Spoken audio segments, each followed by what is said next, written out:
नमस्कार मित्रांनो. 2-3 दिवसापूर्वी कंपन्या आल्या. बऱ्याच शेतकऱ्यांना कंपनी निवडल्या. कंपनी निवडल्याच्या नंतर काय होतं माहिती आहे का, तुमचं लाईनमन सर्व्हेमध्ये नाव येतं.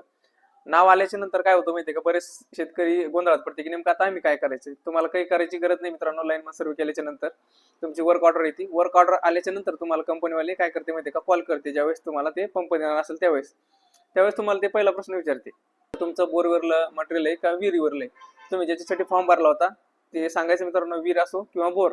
आता बरेच शेतकरी असे असते की बाबा त्याच्याकडे बोर पण असतो आणि विहीर पण असती. तर मग त्याला त्या टायमाला समजा त्याला वाटतं की बाबा विहीरला जर फॉर्म भरला असेल आम्हाला न घेता ते की आम्हाला बोरवरला घ्यायचं, मग त्याला तर समजून सांगायचं. ते तुम्हाला ते अल्टर करून देतील मित्रांनो आणि त्याच्या पद्धतीनं फोटो सुद्धा घेतील. असं जमतं मित्रांनो. बऱ्याच ठिकाणी तसं केलेलं आहे आम्ही पण. तर बघा, त्याच्यानंतर डबल तुम्हाला दुसरा प्रश्न ते विचारतील की बाबा आता सर तुमचं हेड कोणतं घ्यायचं, नेमकं तुम्हाला 30चं घ्यायचं का 50चं घ्यायचं का नेमकं 70चं घ्यायचं. आता बऱ्याच शेतकऱ्याला असे प्रश्न पडते की बाबा 3 HP असल्यावर कितीचं हेड घ्यायला पाहिजे, 5 HP असल्यावर कितीचं हेड घ्यायला पाहिजे, त्याच्यानंतर 7.5 HP असलं तर कितीचं हेड घ्यायला पाहिजे. नेमकं हे हेड काय आहे मित्रांनो, बरोबर. आता त्याला 30चं का म्हणते, 70चं का म्हणते आणि 50चं पण, याला नेमकं का म्हणते, नेमकं हे 30, 50, 70 काय, बरोबर. तर ते कसं असतं मित्रांनो, ते जे 30 शेड आहे ते 30 मीटर पर्यंत पाणी जे आहे ते फास्ट मारतं. समजा 30 मीटर पर्यंत जर तुमच्या विहिरीची खोली असेल तर तुम्ही 30 मीटर पर्यंत खोली असल्यामुळे तुम्ही काय करा, 30 शेड घ्या. जर 30 मीटर पेक्षा जर शिल्लक असेल तर 50चं घ्या आणि 50 मीटर पेक्षाही जास्त असेल तर 70चं घ्या. तर बघा आता याच्यामध्ये 30 मीटर आता बऱ्याच जणांना कळणार नाही. मी फुटावर येतो आता. बघा 30 मीटर म्हणल्यावर जवळपास साधारणपणे 100 फुटापर्यंत धरा, बरोबर. 98.4 काहीतरी येतं. समजा आपण 100 धरू.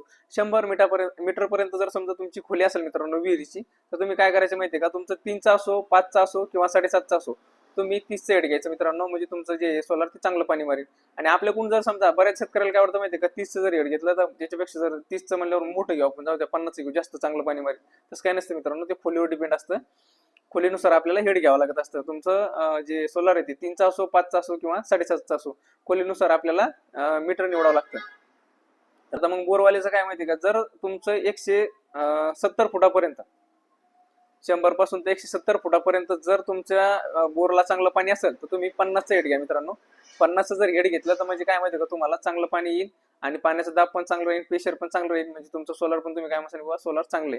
बऱ्याच शेतकऱ्यातून काय चुकतं माहिती का, हेड निवडणं चुकलं की मग काय होतं, त्याला प्रॉब्लेम येतो. का आपल्याला काय वाटतं की यार ही कंपनी चांगली नाही. त्यामुळे हेड तुमचं परफेक्ट निवडलं गेलं पाहिजे. जर निवडलं गेलं तर तुमचं सोलार हे चांगलं पाणी मारणार. आता बरेच जे असे अदर लोक काम करणार मित्रांनो, जेच असं चुकलं तेच हेड बदलून देते आणि पाणी चांगलं मारते. मग आपण काय म्हणतो, नाही बाबा ही कंपनी चांगली नव्हती पण आम्ही हेड बदलिलं मग आमचं चांगलं पाणी मारलं, इतका खर्च आला. तुम्हाला खर्च वगैरे काही करायची गरज नाही. तुम्ही काय करा, व्यवस्थितपणे हेड निवडा. हेड जर निवडलं तर तुमचं सोलार सुद्धा चांगलं पाणी मारणार मित्रांनो. 3चा असो किंवा 5चा असो किंवा 7.5चा असो, खोलीनुसार तुम्हाला हेड निवडावं लागतं. जवळपास 100 ते 170 पर्यंत जर तुमची 100 ते 170 पर्यंत फुटापर्यंत जर खोली असेल बोरची आणि पाणी तितके याच्यात असेल तुम्हाला, तर तुम्ही काय करा माहिती का, 50चं निवडा. त्याच्यानंतर जर 170च्या पुढे गेले आणि तुम्ही 30चं टाकलं, तिथं पाणी मारणार नाही मित्रांनो. तुम्हाला 170च्या पुढे हे 70चंच हेड घ्यावं लागेल मित्रांनो. कमी चालणार नाही. तुम्ही असं चांगलं पाणी मारता मग तेच मारू, तसं सगळं मत नाही. कारण त्याची लिमिट त्यांनी तिथपर्यंत दिलेली, तिथपर्यंत ते पाणी जास्त ओढू शकतं. जर तुम्हाला जास्त खोलून काढायचं असेल समजा 170च्या पुढं, तर तुम्हाला 70चंच हेड घ्यावं लागेल मित्रांनो. तर असं हेडचं गणित असतं मित्रांनो, 30, 50 आणि 70. तर ह्या पद्धतीने आपले तुम्ही काय करायचे, हेड निवडून घ्यायचे.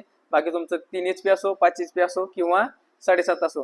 तर आता बरेच जण शेतकरी काय करते माहितीये का, बाबा शेती भरपूर आहे पण त्याला काय वाटतं, जाऊ द्या एवढं 3चंच घेऊ आपण आणि 30चंच हेड घेऊ, बस झालं आपल्याला पुरेसे.